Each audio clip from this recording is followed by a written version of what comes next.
முக்கிய எச்சரிக்கை. இந்த ஷோல நீங்க பார்க்க போற ஸ்டன் சீன்ஸ் எல்லாமே சயின்ஸ்ல ஃபெயில் ஆனவங்க பண்ண பெர்ஃபார்மன்ஸ்.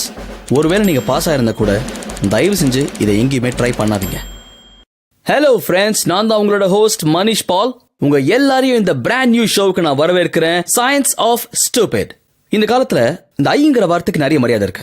ஐபோன், ஐபேட், ஐ மினி, இதுக்காகவே நாங்க ஒரு இன்டெலிஜென்ட் ஷோ பண்ணிருக்கோம். இதுல வரதெல்லாம் பாத்தீங்கன்னா ஐயோ, அடப்பாவி, ஐயோ யப்பா, இப்படி ஆச்சரியப்படுற அளவுக்கு காமெடியா உத வாங்கி கண்ணு கருத்து போனவங்களா வருவாங்க. Welcome to science of stupid, a show with lot of stupid ideas. இந்த ஷோல உங்களுக்கு நிறைய அறிவியலை கத்து தருவோம். அதோட ஃபுல்லா கலக்கலா செம ஃபன்னியா விழுந்து விழுந்து சிரிக்கிற மாதிரி வீடியோஸ் சேர்த்து காட்டுவோம். இதை நீங்க பார்த்து உங்களுக்கு ஒருவேளை வயிறு கொஞ்சம் புண்ணாகலாம், ஓவரா சிரிச்சு கண்ணு கட்டலாம். ஆனா சிரிக்க சிரிக்க கத்துக்கிட்ட விஷயம் மறக்காது இல்லையா? அதான் சயின்ஸ் ஆஃப் ஸ்டூபிட். இது என்ன மாதிரி ஷோனா, முதல்ல சயின்ஸ்ல ஆரம்பிச்சு கடைசியில இப்படி பெயின்ஸ்ல போய் முடியும். ஆர்வ கோளாறுல சயின்ஸ் கிளாஸ் விட்டு எந்திரிச்சு போனவங்களுக்கு என்ன நிலைமை ஏற்படும் இந்த ஷோ வெளிச்சம் போட்டு காட்டும். கத்துக்க வேண்டியது முழுசா கத்துக்கலாம், இப்படி அந்த இடத்துல தொங்க வேண்டியதான். அடுத்த அரை மணி நேரத்துக்கு இந்த ஷோல நீங்க பார்க்க போறது இப்படிப்பட்ட ஆர்வ கோளாறுங்க தான். அவங்களுக்கு ஏற்பட்ட விளைவு நாம கத்துக்க போற பாடம். அதாவது சயின்ஸை பத்தி முழுசா தெரிஞ்சவங்களுக்கும் தெரிஞ்ச மாதிரி நடிக்கிறவங்களுக்கும் என்ன வித்தியாசம்னு இந்த ஷோல தெரிஞ்சிடும்.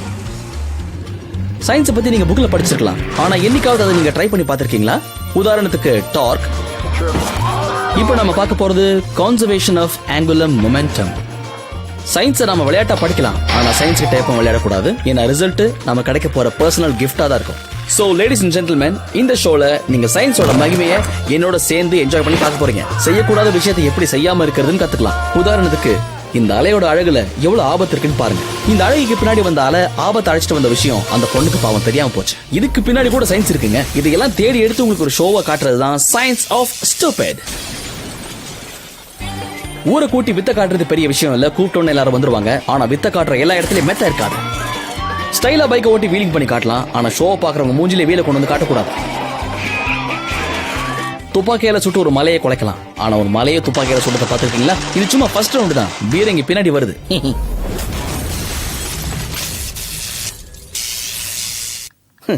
இந்த மேல இருந்து குதிக்கிறது யாருக்கு தான் பிடிக்காது? இல்ல, எனக்கு பிடிக்குங்க.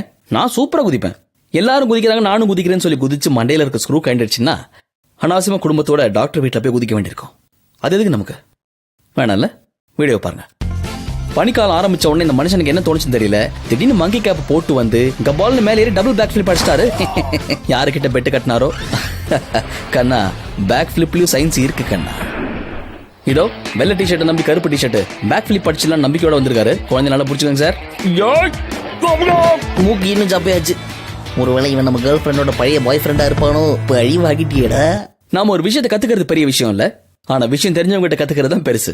இதோட கருத்து என்ன? பேக் ஃபிளிப் படிக்கணுங்கிற ஆசை இருந்தா ஒரே ஒரு வாட்டி இதை பாருங்க. அக்கறையில சொல்றேன், அடிச்சுட்டு பாக்காதீங்க, பாத்துட்டு அடிங்க. ட்ரைனிங் ரொம்ப முக்கியம். இது ஏதோ படத்துல வந்த ஸ்டன் சீன் நினைச்சுக்காதீங்க. டைவ் அடிக்கிறது சாதாரண விஷயம் இல்ல, டைவ் அடிக்கிறவர் சாதாரண ஆள் இல்ல. பெர்ஃபெக்ட் பேக் ஃபிளிப்ல 2 முக்கியமான விஷயங்கள் இருக்கு. நிக்கிற இடத்துல இருந்து கரெக்டா பேலன்ஸ் பண்ணி ஸ்ட்ரைட்டா குதிக்கணும். இதுக்கு கை கால்களோட உதவியை நாம முழுமையா எடுத்துக்கணும். 2வது முக்கியமான விஷயம், இந்த மாதிரி சுழலணும். கவனிச்சிங்களா? அவர் சுழலும் போது 2 கையால அவர் முட்டி எப்படி பிடிச்சிக்கிட்டாரு பாத்தீங்களா? இதனால காத்துல உடம்பு முழுமையான சுழற்சி ஏற்படுது. புரிஞ்சுதா? இதுதான் law of conservation of angular momentum. இருங்க, அவசரப்பட்டு யாரும் குதிக்காதீங்க. நீங்க எல்லாம் கத்துக்கிட்டீங்க தெரியுது. விளையாட்டுக்கு கூட இதை செஞ்சு பார்க்காதீங்க. இந்நேரத்துக்கு இந்த மாதிரி ட்ரை பண்ணி அடிப்பட்டவங்களுக்கு கூட இந்த வீடியோவை பார்த்து அறிவு வந்திருக்கலாம். இப்போ இது எப்படி செய்யக்கூடாதுங்கிறது புரிய வைக்கிறதுக்காக இந்த பேக் ஃபிளிப்ல நாம தான் பெரிய ஆளு அப்படின்னு நினைச்சு பெல்ட் அடிச்சவங்களோட நிலைமையை பாருங்க. கவனிங்க. Start, jump. ஜம்ப் ஒழுங்கா பண்றதுக்கு முன்னாடி புஷ் பேக் வச்ச மாதிரி சாஞ்சா பல்லு ஏகிறாம என்ன ஆகும்? குமாரு, உதிக்கிறதையும் சொல்றதையும் நீங்க ஒரே நேரத்துல பண்ணிட்டீங்க. 10ஆவதுக்கு 2 கையும் காத்து வாங்குது. முட்டியபடி இந்த ஆசீர்வாதத்தை ஒரு குரு கிட்ட வாங்கிருக்கலாம். இப்போ அந்த பொண்ணு காலில் தான் விழணும். ஒரு ஸ்பைடர்மேன் செவுத்துல நிக்கிறாரு. இத பார்க்காம போனதுனால அந்த கண்ணிக்கு ஆபத்து. அலோ எப்பா, பொண்ணு பாக்குற மாதிரி டைவடினா பொண்ணு மேலேயே டைவடிப்ப. சைக்கிள் ஓட்டுறது நம்ம எல்லாருக்குமே பிடிக்கும். ஓட்டிட்டு ஒழுங்கா வீடு வந்து சேர்ந்தா எல்லா அம்மாவுக்கும் பிடிக்கும். சைக்கிள் ஓட்டுறத படிப்படியா கத்துக்கணும்னு யாரோ சொன்னதை தப்பா புரிஞ்சுக்கிட்டு படிக்கட்டுல ஓட்டினா எப்படி? நான் சின்ன வயசுல ஒழுங்கா சைக்கிள் ஓட்டி கத்துக்கிட்டதுனாலதான் இப்ப இங்க நின்று பேசிக்கிட்டு இருக்கேன். நண்பா, சைக்கிளுக்கு பின்னாடியும் சயின்ஸ் இருக்குப்பா. அம்மா, எங்க இருக்கீங்கம்மா? எனக்கு வேலை கிடைச்சிச்சுமா. என்ன வேலை தெரியுமா? சைக்கிள்ல ஸ்டண்ட் காட்டுற வேலை. இனி சைக்கிள் ஸ்டாண்ட்ல டோக்கன் தான் கேட்கணும். இப்போ உங்க அத்தனை பேருக்குமே சைக்கிள் ஜம்பிங் பின்னாடி எவ்வளவு சயின்ஸ் இருக்குன்னு காட்ட போறேன். இதை பெர்ஃபார்ம் பண்ண போறது ப்ரொஃபஷனல் ஸ்டண்ட் பைக்கர்ஸ். இதை பார்த்தா நிச்சயமா உங்களோட மனசு அள்ளும், கை காலெல்லாம் தானா துள்ளும். அப்பா, என்ன ரைமிங்ல சான்ஸ் இல்ல. சூப்பர்ல. பாருங்க. இது ஒரு 60 அடி பைக் ஜம்ப். இதுல பைக்கர் லேண்ட் பண்ணும்போது 32.2 km/h ஸ்பீட்ல இறங்குவாங்க. உயரம் 6 அடியா இருந்தானே 60 அடியா இருந்தானே ஒரு அடி கூட வாங்காம தப்பிக்கிறவன் தான் திறமசாலி. கண்ணா, இதுக்கு பின்னாடியும் சயின்ஸ் இருக்குமா? ஒவ்வொரு ஜம்ப்லயும் ஒரு சிமெட்ரிக்கல் பாத் இருக்கு. அதுக்கு பேர் தான் பெராமினா. நீங்க போற வேகம் உங்களை அப்படியே மேல கொண்டு போகும், ஆனா கிராவிட்டி அதே வேகத்துல உங்களை கீழே இழுக்கும். இதுக்கு பின்னாடி இருக்கிற சயின்ஸ் இவங்க தெளிவா புரிஞ்சுக்கிட்டு பண்றதுனாலதான் இவங்களை நாம வித்தகர்கள்னு சொல்றோம். வந்த வேகத்துல சைக்கிள் காத்துல பறக்கிறதுக்கு இந்த மேடுகள் 45 டிகிரிஸ்ல செய்யப்பட்டிருக்கும். இதுல ஒரு முக்கியமான சயின்ஸ் இருக்கு. இந்த ரேம்பை நீங்க ஹிட் பண்ணும் போதே கொஞ்சம் ஸ்பீடு இன்க்ரீஸ் பண்ணிக்கணும். ஸ்பீடு மட்டும்தான் விஷயம் தப்பா புரிஞ்சுட்டவங்களுக்கு என்ன ஆகும்? மேடம், சைக்கிளை விட்டு எங்க போறீங்க மேடம்? ஓ, அர்ஜென்ட்டா குளிக்க போனீங்களா? நீங்க எங்கேயோ முக்கியமா வெளியே போறீங்கன்னு நினைச்சேன். பைக் ஜம்பையும் சோமர்சால்ட்டையும் மிக்ஸ் பண்ணீங்க பாருங்க. இது நிச்சயமா யாருமே எதிர்பார்க்காத ட்விஸ்ட் தான். ஆஹா, உங்க பேர் பாடிக்கும் நீங்க ஓட்டுற ஸ்டைலும் பார்க்க பிரமாதமா இருக்கு. சந்தோஷம். இதுக்கு நீங்க சைக்கிளுக்கு வெறும் போஸ்ட் மட்டும் கொடுத்துருக்கலாமே. ஒரு ட்ரெயின்ட் பைக் ஜம்பர் லேண்ட் பண்றது எவ்வளவு தூரம் இருக்குன்னு கரெக்டா ஜட்ஜ் பண்ணுவாரு. அப்பேற்பட்ட ஜம்பருக்கு ஏகப்பட்ட அனுபவம் இருந்தா கூட ஒவ்வொரு ஜம்ப்லயும் அவங்க மனசுல ஒரு சின்ன பதட்டம் இருக்கும். சரியா பேலன்ஸ் பண்ணாம விட்டோம்னா லேண்டிங் கன்ஃபார்மா காமெடி தான். காமெடினா சாதாரண காமெடி இல்லைங்க, ஊரே கை கொட்டி சிரிக்கும். இவர் வந்த வேகம் கரெக்டா இருந்தாலும் லேண்டிங் டிஸ்டன்ஸை தப்பா கணக்கு போட்டாரு. அட என்னப்பா, இதை ஒழுங்கா பிராக்டிஸ் பண்ணிருந்தா ஊர் உன்னை பார்த்து இப்படியா சிரிச்சிருக்கும், பெருமைப்பட்டிருக்கும். சோ ஃப்ரெண்ட்ஸ், ஜம்ப் பண்றதுல முக்கியமான கடைசி விஷயம் லேண்டிங். லேண்டிங் ஒழுங்கா இருக்கணும்னா நாம ரொம்ப முக்கியமா கவனிக்க வேண்டியது லேண்டிங் ரேம்ப். இதோட 2 பக்கமும் ஒரே ஷேப்ல ஒரே மாதிரி இருக்கணும். அப்பதான் ஜம்பிங்கும் லேண்டிங்கும் கரெக்டா இருக்கும். இதுல மட்டும் நீங்க கரெக்டா ஹோம் ஒர்க் பண்ணிட்டீங்கன்னா டவுட்டே இல்லாம ஜம்பிங் எக்ஸாம்ல உங்களுக்கு தான் ஃபுல் மார்க்ஸ் கிடைக்கும். வாங்க, இவர் நம்ம எல்லாருக்கும் எப்படி குதிக்க கூடாதுன்னு கத்து தருவாரு. ஆனா இவர் செய்ய போற வித்தை நமக்கு பாடம்னு இவருக்கே கடைசியில தான் தெரியும். இதோ கிளம்பிட்டாரு சாரு. இவர் வர வேகத்தை மட்டும் பாருங்க. இதோ பிராக்டிஸ் இல்லாமல் குதித்து பல்லை கழட்டி கொள்வது எப்படி அப்படிங்கிற பாடத்தை நம்ம கூட சேர்ந்து இவரு கத்துக்கிட்டாரு. நாம பார்த்து கத்துக்கிட்டோம். சார் முட்டியை பேத்து கத்துக்கிட்டாரு. என்கிட்டயும் சைக்கிள் இருக்கு, கேட் திறந்திருக்கு, படிக்கேட் ஓபனா இருக்குன்னு குதிச்சா நீங்க பிரச்சனை தப்பிச்சதா அர்த்தம் இல்ல, அடுத்த பிரச்சனையில குதிச்சிட்டீங்கன்னு அர்த்தம். எனக்கு என்னவோ சாரை பார்த்தா ட்ரைனிங் கொடுக்க வந்த மாதிரி தெரியல. ஏதோ சின்ன பையன்கிட்ட சைக்கிள் ரவுண்ட் ஓட்டன்னு வாங்கி வந்து இங்க பார்க் பண்ண மாதிரி தெரியுது.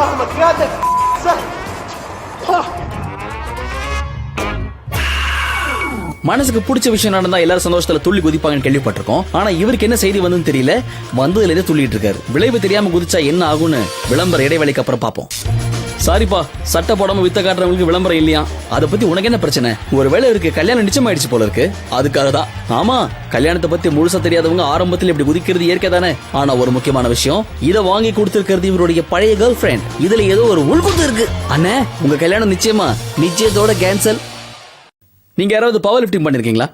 நானும் பண்ணதில்ல. ஏன்னா பல பேருக்கு பவர் லிஃப்டிங் உடன்பாடே இருக்காது. ஒரு சில பேருக்கு இருந்தாலும் இருக்கும். ஆனா உடம்பு வருத்திக்கிட்டு வெயிட் தூக்கி என்ன சாதிக்க போறோம்? இது வேடிக்கை பார்க்கறது உச்சிதோன்னு சின்ன குழந்தை கூட தெரியும். நீங்களே பாருங்க. பெரிய வெயிட் லிஃப்டர் ஆவன் ஒத்த கால நிக்கலாம். அதுக்குன்னு ஒத்த கையில தூக்க கூடாது தம்பி. வெயிட் லிஃப்டிங் பண்றதுக்கு மசில்ஸ் இருந்தா மட்டும் போதாது. அது ஒரு டெக்னிக்கையும் அதுக்கு பின்னாடி இருக்கிற சயின்ஸையும் புரிஞ்சுக்கணுங்க. சாதாரணமா பவர் லிஃப்டர்ஸ் வெயிட் தூக்கத்துக்கு முன்னாடி நல்ல மூச்சு இழுத்துப்பாங்க. தூக்கினதுக்கு அப்புறம் தான் மூச்சையே விடுவாங்க. மூச்சுனால இழுத்து பிடிச்சிக்கிட்டு தூக்கும் போது வெயிட் லிஃப்டர்ஸ்க்கு எக்ஸ்ட்ரா பவர் கிடைக்குது. உடம்பு முழுக்க ஏற்படுற பிரஷர்னால வெயிட் தூக்கும் போது ஸ்பைனுக்கு அது ரொம்ப உதவியா இருக்கு. இது பிளட் சர்க்குலேஷன் அதிகப்படுத்துது. இதோட விளைவா ஹார்ட் பீட் ஜாஸ்தி ஆகுது. இதோட ரிசல்ட்டா முகம் அப்படியே செவக்குது, உடம்புல பிளட் பிரஷரும் ஏறுது. வெயிட்ட கீழே இருக்கும் போது இவங்க பொறுமையா மூச்சு விடுறதுனால இவங்களோட ஹார்ட் பீட் ரேட்டும் கம்மியாகுது, பிளட் பிரஷரும் கொஞ்சம் கொஞ்சமா குறைய ஆரம்பிக்குது. இதனால இவங்களோட மூளைக்கு உடனே தேவையான ஆக்சிஜன் கிடைச்சிருது. என்ன ஆச்சு பாத்தீங்களா? கண்ணு செவக்குது, கண்ணம் துடிக்குது, கரண்ட் பாக்ஸ் டமால்னு வெடிக்குது.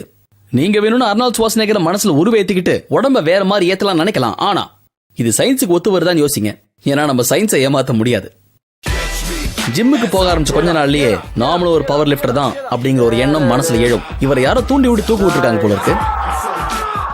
அம்மா, என்னால இளவட்ட கால தூக்க முடியும், எனக்கு பொண்ணு பாருங்க. இப்ப என் வாயில பொண்ணு பாருங்க. தயார் நிலையில இருக்கிற நம்ம பைல்வான் 300 கிலோவை தூக்குறதுக்கு ரெடி ஆயிட்டாரு. தூக்குறதுக்கு முன்னாடி சின்ன பிரார்த்தனை வேற ஓடுது. இத பிரார்த்தனையே பண்ணாம நான் தூக்குவேன் பின்னாடி இருக்க நக்கலா பாக்குறாரு. இப்ப நான் ரெடி. இருங்க, பொசிஷனுக்கு வந்துக்கிறேன். எதையும் மறக்கல. ஐயோ, மூச்சு விட மறந்துட்டேன். இது சரிப்பட்டு வராது. மூச்சை விட்டுட்டு அப்புறம் வந்து நான் காம்படிஷன்ல கலந்துக்கிறேன். பிரார்த்தனை பண்றது விட்டுட்டு பிராக்டிஸ் பண்ணிருக்கலாம். மூச்சை வெளியே விடாம தம் கட்டிட்டே இருந்தா அதுக்கு பல சைடு எஃபெக்ட்ஸ் இருக்கு. அதுல ஒண்ணுதான் இது. நமக்கு பிடிக்காத ரெஃபரி எதிர உட்கார்ந்தா எனக்கு ஒரு பிரச்சனையும் இல்லை. கொஞ்ச நேரம் நான் படுத்துக்கிறேன், என்னை எழுப்பாதீங்க. வாந்தி எடுத்ததை மனசுல வச்சுக்காதீங்க ரெஃப்ரி. இதுல ஒரு முக்கியமான விஷயத்தை கவனிச்சீங்கன்னா, வெயிட் லிஃப்ட் பண்ணும்போது மூச்சு விடாம இருந்தா ஏன் இந்த விளைவுகள்லாம் ஏற்படுது? அதான்ப்பா சயின்ஸ். அதை புரிஞ்சுக்காம பண்ணா இப்படிதான் நடக்கும். இதை எடுத்து சொல்லதானே நாங்க ஷோவே பண்றோம். கொஞ்சம் பயாலஜிக்கலா யோசிச்சு பாருங்க.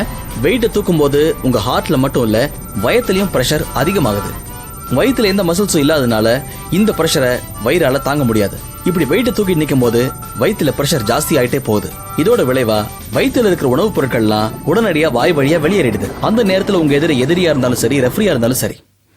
ஐயோ, இந்த வீடியோ ஏன்பா என்கிட்ட காமிச்சிங்க? இப்ப நான் எப்படி சாப்பிடுவேன்? இந்த பாடி பில்டர் தனக்கு பிடிக்காத பொருளை சாப்பிட்டாரு போல இருக்கு. அதை வலுக்கட்டாயமா வாய் வழியா வெளியெடுக்க இப்படி முயற்சி பண்றான்னு நினைக்காதீங்க. ஐயா, இது வாயா இல்ல வாட்டர் ஃபால்ஸா? வெயிட் தூக்குறதுக்கு முன்னாடி மூச்சை பிடிச்சி வெயிட் இறக்கும் போது மூச்சு விட்டுருந்தாருன்னா இவருக்கு இந்த நிலைமையே ஏற்பட்டிருக்காது. செய்முறையை தலைகீழ பண்ணதுனால வீட்டுல சாப்பிட்ட டிஃபன்லாம் வாய் வழியா ஓடி வந்துருச்சு. இதுக்கு நம்ம டாக்டரை கூப்பிடுறதா இல்ல பிளம்பரை கூப்பிடுறதா? கன்ஃபியூஷன். இப்ப அடுத்து நம்ம பார்க்க போற வீடியோல வர போறது வேற யாரும் இல்ல, நம்ப முடியாத ஆட்கள் தான். வேண்டாத வேலையை வேண்டிட்டு வராங்க. இந்த மாதிரி ஆளுகளை பார்த்தா டக்குனு ஒரு ஸ்க்ரூ டிரைவர் எடுத்து அவங்க மண்டியில் இருக்கிற ஸ்க்ரூவை டைட் பண்ணணும் தோணும். இந்த மாதிரி வேலை பண்றவங்களுக்கு ஒரு பேர் வேற இருக்கு, கார் ஜம்பர்ஸ். கார் ஜம்பிங் பண்றதுக்கு முக்கியமான விஷயம் மஸ்குலர் எனர்ஜி, டைமிங், அப்புறம் நியூட்டன்ஸரோட லா ஆஃப் மோஷன் ஃபார்முலாவை சரியா செயல்படுத்த தெரியணும். இல்லன்னா தர்மாஸ்பத்திரியில முதல் பெட் நமக்கு தான். நிலைமை கவலைக்கிடமாயிடும். உங்க ஃப்ரெண்டோட காராவே இருந்தாலும் அதை நிக்கும் போது உடைக்க வேண்டியதானே? அது என்ன ஓடும் போது உடைப்ப நட முடிக்கிறது? கைஸ், சீரியஸ்லி, கார் ஜம்பிங் சின்ன பசங்க விளையாட்டு இல்ல. ஏன்னா இதுல அடி கண்ணா பின்னான்னு விழும். அழகா ஒரு காரை கொண்டு வந்தோமா, ஃப்ரெண்டை கூட்டு போனோமா, ரவுண்ட் அடிச்சமான்னு இல்லாம இப்படி கோக்குமாக்கா யோசிச்சு எதுக்கு கை காலை உடச்சுக்கணும்ன்ற. ஒரு கார் ஜம்பிங் ப்ரொஃபஷனல் இதை எவ்வளவு அழகா நீட்டா பண்ணார் பாத்தீங்களா? நீங்க பாருங்க, ஜம்ப் பண்றதுக்கு முன்னாடி காலை தூக்குறதுக்கு கால் மசில்ஸுக்கு தேவை எலாஸ்டிக் எனர்ஜி. அப்போதான் இந்த மாதிரி கார் மேல முழுமையா ஏற முடியும். ரெண்டாவது முக்கியமான விஷயம், எப்போ கார்ல ஏறணுங்கிற டைமிங் ரொம்ப ரொம்ப ரொம்ப முக்கியம். ஏன்னா கால் வச்ச 3வது மில்லி செகண்ட்ல நம்ம கார் மேல ஏறி இருக்கணும். எப்படி பையனுக்கு எப்படி ட்ரைனிங் கொடுத்துருக்கேன் பாத்தீங்களா? 3வது முக்கியமான விஷயம், ஏறின மாதிரியே அழகா குதிக்க தெரியணும். இதுவும் கரெக்ட் டைமிங்ல இருக்கணும். அப்படி இல்லைன்னா உங்களை மட்டும் விட்டுட்டு காரு காலை மட்டும் கூட்டு போயிடும். சரியான டைமிங்ல ஜம்ப் பண்ணிட்டீங்கன்னா முழுசா வீடு போய் சேரலாம். நியூட்டனோட லா ஆஃப் மோஷன் படி எந்த ஒரு பொருளுக்கு எதிர்ப்பு சக்தி இல்லைன்னா அது பாட்டுக்கு சீரான வேகத்துல போய்கிட்டே இருக்கும். இது பார்க்கும்போது எவ்வளவு ஈஸியா இருக்குல்ல? உங்களுக்கு கூட தோணலாம், ஏன் இது என்னால முடியாதா? But it's not that easy. உங்களை மாதிரியே இதுக்கு முன்னாடி எத்தனையோ பேர் நினைச்சிருப்பாங்க இல்லையா? அவங்களுக்கு ஏற்பட்ட டேமேஜ்ல ஒரு வாட்டி பார்த்துட்டு அப்புறம் யோசிங்க, இதெல்லாம் ஒரு பெரிய விஷயமா, இதுக்கு போய் இவ்வளவு பில்டப் பண்றீங்க அப்படின்னு நினைச்சவரு இந்த வித்தியை ட்ரை பண்ணிருக்காரு. சொந்த கார் தானே, நமக்கு சோகத்தை ஏற்படுத்தாதுன்னு நினைச்சிட்டாரு போல இருக்கு. ஆனா சயின்ஸை ஒழுங்கா புரிஞ்சுக்கலன்னா காரா இருந்தா என்ன, யாரா இருந்தா என்ன, இதை பார்த்ததுக்கு அப்புறமாவது இந்த மாதிரி ரிஸ்கை யாரும் எடுக்க மாட்டீங்கன்னு நினைக்கிறேன். ஏப்பா தம்பி, கார்ல ஏறி போலாம், கார் மேல ஏறி போலாமா? நல்ல வேலை யாரும் பார்க்கல, ஒரே ஒரு கேமராவை தவிர. சயின்ஸ் தெரியாத இன்னொருத்தர் விழுந்தாரு பாருங்க.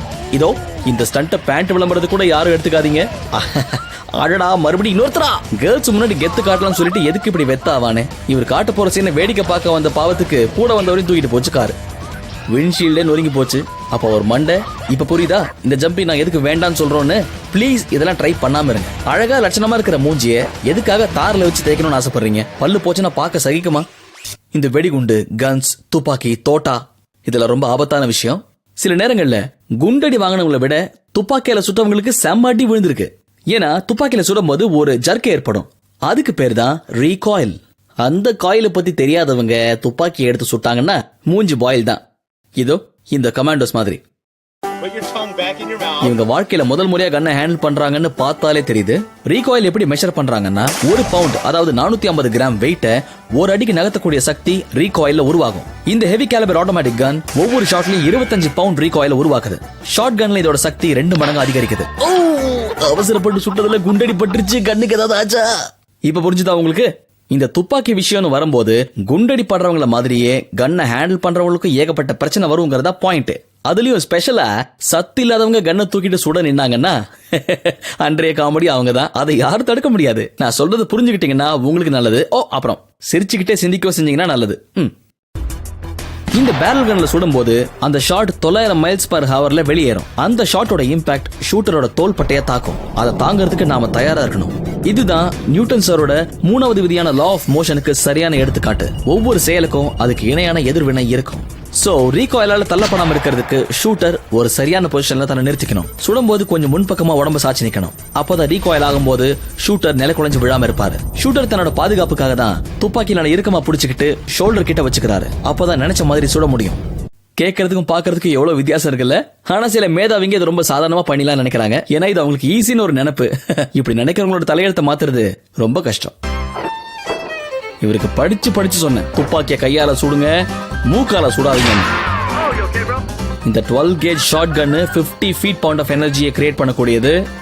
இனிமே உங்க வீட்டுல எவ்வளவு கேவலமா சமையல் பண்ணாலும் சரி உங்களுக்கு தெரியாது. ஏன்னா மூக்கு இருந்தா தானே. இவர் ஏதோ திட்டம் போட்டே இந்த துப்பாக்கி இந்த அம்மா கையில கொடுத்திருக்காரு.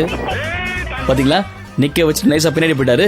இது தெரியாம அக்கா தனியா சொல்றாங்க. என்ன இது, சுட்டா குண்டு தானே பறக்கணும், துப்பாக்கியே சேர்ந்து பறகுது. அனாவசியமா உங்க வீட்டுக்காரர் போட்ட திட்டத்தை இப்படி தகர்த்துட்டீங்களே. எல்லாரும் தள்ளி போங்க. துப்பாக்கியால சுட்டு ஒருவேளை ஒரு மலை குழையலாம். ஒரு மலையை துப்பாக்கி எடுத்து சுடுறத பாத்துருக்கீங்களா?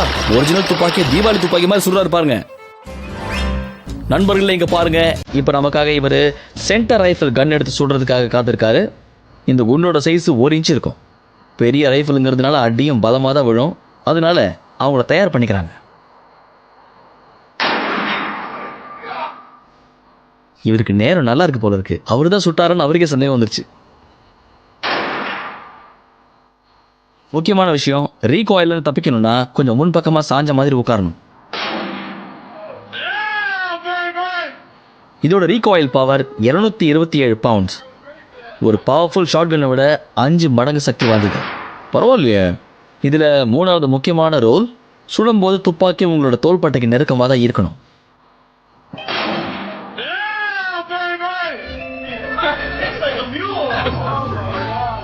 கைஸ், உங்களுக்கு இந்த ஸ்டன் பைக்கர்ஸோட வீலிங் ரொம்ப பிடிக்கும்ல? எனக்கு ரொம்ப பிடிக்கும். பார்க்கும்போது ஜாலியா இருக்கும்ல? அது பார்க்கும்போது என்ன தோணும், என்ன சூப்பரா பைக் ஓட்டுறாங்கல்ல, என்ன ஸ்பீடு, என்ன அழகா கட் அடிக்கிறாங்க. சும்மா லெஃப்ட் ரைட்னு வண்டியை திருப்பி வீலிங் அடிக்கிறது. பொண்ணுங்கெல்லாம் பிளாட். ஆனா ஒண்ணு, இது சொல்றதுக்கு ஈஸி, செய்யறது ரொம்ப கஷ்டம். ஏன்னா இந்த ஸ்டண்ட்டுக்கு பின்னாடியும் சயின்ஸோட சூட்சமம் இருக்கு.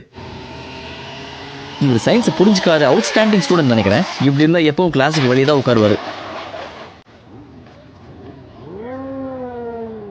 ஊர் உலகத்தில் இதே கேட்டகரியில நிறைய பேர் சுத்திட்டு இருக்காங்க. நீங்களும் அந்த லிஸ்ட்டுக்குள்ள போயிடாதீங்க. இன்னொரு விஷயம், இந்த ஷோவை வீட்டில் உட்காந்து பார்த்தீங்கன்னா ஒழுங்கா இருக்கலாம். அப்படி பார்த்தாதான் இதுக்கு பின்னாடி என்ன சயின்ஸ் ஒழிஞ்சிருக்குன்ற விஷயமே உங்களுக்கு புரியும். இல்லைன்னா உங்க கேர்ள் ஃப்ரெண்டை விட்டு நீங்க அனாவசியமா பிரிஞ்சு போக வேண்டியிருக்கும். வீலி பண்றதுல 2 முக்கியமான விஷயம் இருக்கு. முதல் விஷயம், ஃப்ரண்ட் வீலை மேலே கொண்டு வரணும். ஃப்ரண்ட் வீல் மேலே போனதுக்கு அப்புறம் பவர் எந்த அளவுக்கு அதிகமாகுதுன்னா, பின்னாடி வீல்ல இருக்கிற டார்க் பைக்கோட மிச்சம் இருக்கிற வெயிட்டை விட ஜாஸ்தியா இருக்கும். ஃப்ரண்ட் வீல் மேல வந்ததுக்கு அப்புறம் பைக் எப்படி பேலன்ஸ் பண்ணலான்னு நம்ம ட்ரெயினர் காட்டுறாரு. இவர் ஸ்பீடையும் கொஞ்சம் கொஞ்சம் அதிகப்படுத்துறாரு. அதே நேரத்துல பேக் வீலோட பிரேக்கையும் கண்ட்ரோல் பண்றாரு. இதனால அவரோட சென்டர் ஆஃப் கிராவிட்டியை மெயின்டைன் பண்ண முடியுது. பைக்கை வச்சு நினைச்ச வித்தையை காட்ட முடியுது. இந்த ட்ரைனிங்க பார்த்ததுக்கு அப்புறமா என்னாலையும் வீலிங் பண்ண முடியும். வாவ், என்ன கான்பிடன்ஸ்ல, ச்சே சான்ஸ் இல்ல. இந்த சேட்டா வணக்கம், எப்படி இருக்கீங்க? பையனை வச்சுட்டு வீலிக்கு ட்ரை பண்ற மாதிரி தெரியுது. வேண்டாம், நான் சொல்றது கேளுங்க. என் பேச்சை கேட்டா ஒழுங்கா வீட்டுக்கு போலாம் சேட்டா. ரொம்ப அடம்பிடிப்பார் போல இருக்கு. சொல் பேச்சு கேட்க மாட்டார் நினைக்கிறேன். வேணாம் சேட்டா, உங்களுக்கு வராத ட்ரை பண்ணாதீங்க. இதைத்தான் சொன்னேன். நீங்க வீலிங் அடிச்சு உழுந்து வாரினதை இந்த பையன் ஊரு பூரா சொல்ல போறான். உங்க பேரு நார போகுது. சேட்டா, விழுந்த ஜோர்ல நீங்க எந்திரிச்சு லுங்கி டான்ஸ் ஆடினாலும் ஆச்சரியப்படுறதுக்கு இல்லை. இவரோட கேர்ள் ஃப்ரெண்டை வச்சுக்கிட்டே ஒரு வீலி பண்ண போறாராம். நீங்க வீலி பண்றது எதுக்குன்னு இப்ப எனக்கு தெரிஞ்சு போச்சு. உங்களுக்கு பைக் ஓட்ட தெரியவிட்டதுக்காக பாவம் இவங்களை எதுக்கு நீங்க வார விட்டீங்க? உங்களை நம்பி பைக்ல உட்கார்ந்தவங்களை இப்படி பல்ட்டி அடிக்க விடலாமா? இது நியாய தர்மமா? இப்படி நிறுத்தாம போறீங்களே. இப்ப நாம பார்க்க போறது, இங்க இருக்கிற அத்தனை பேரும் அசந்து போற மாதிரி ஒரு பயங்கரமான வீலி. இந்த ஹீரோ காட்ட போற வீலியை பார்க்க தான் இந்த ஊரே இங்க கூடி நிக்குது. ஸ்டைல வீலி பண்ணி ஒரு கையை விட்டு சூப்பரா ஓடிட்டு இருக்காரு. எல்லா வாட்டியும் வீலி ஒழுங்கா வரும்னு சொல்ல முடியாது. இவருக்கு பிரச்சனை ஏற்பட போறது சென்டர் ஆஃப் கிராவிட்டில. ஸ்டைலா பைக்கை ஓட்டி வீலிங் பண்ணி காட்டலாம். ஆனா ஷோவை பாக்குறவங்க மூஞ்சிலே வீலை கொண்டு வந்து காட்டக்கூடாது. உங்க வித்தையை காட்ட வந்தவங்கள இப்படி மொத்தமாவ தள்ளி விடுறது. வேணா வேணா வேணா நெல்லு சொன்னா கீழே அங்க கிரௌட் இருக்காங்க. வேணா போச்சு, சேர்த்து வச்ச பேரெல்லாம் போச்சு. எதிர்வையில் மஞ்சள் பைக்கில் மஞ்சள் டீஷர்ட் போட்டு வீலிங் அடிச்சு காட்டுறாரு. இவர் சில்லற வாடுறத ஒரே ஒரு கேமரா மட்டும் தான் பார்த்தது. எப்படியோ நமக்கு ஒரு ஃபுட்டேஜ் கிடைச்சது.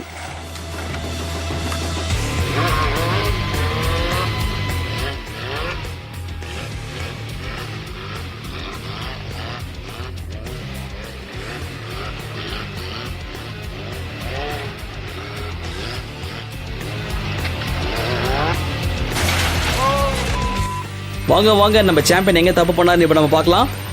ஸ்டண்ட்ல கொஞ்சம் ஸ்டைல் ஆட் பண்றதுக்காக ஒரே ஒரு காலை மட்டும் தூக்குனார் நம்ம ஸ்டண்ட் குமார். அதனால பேலன்ஸ் தவறி ஒரு காலை கீழே ஊனி விழுந்த வேகத்திலேயே த்ராட்டில் பிடிச்சி முறுக்கிட்டாரு. இதனால பேலன்ஸை இழந்தவர் பைக்கை மட்டும் போக விட்டாரு. இதை வேடிக்கை பார்த்த பொட்டி கடை காலி. அவர் நினைப்பாரு, அட பாவி, உன் ஸ்டண்ட்டை வேடிக்கை பார்க்க வந்ததுக்கு என் கடையை காலி பண்ணிட்டியே, பரவாயில்ல, உன் வண்டியில 2 டயர் இருக்குல்ல, கைட்டிக்கிறேன். சரி, எப்படி நம்ம சயின்ஸ் கிளாஸ்? ஐ ஹோப் இந்த ஃபன்னி வீடியோஸ் மூலமா நீங்க பார்த்த ஒவ்வொரு காட்சியிலையும் உங்களுக்கு நிச்சயமா அறிவு கண் திறந்திருக்கும். சொல்லுவாங்களே, எல்லாமே நல்லதுக்கு தானே.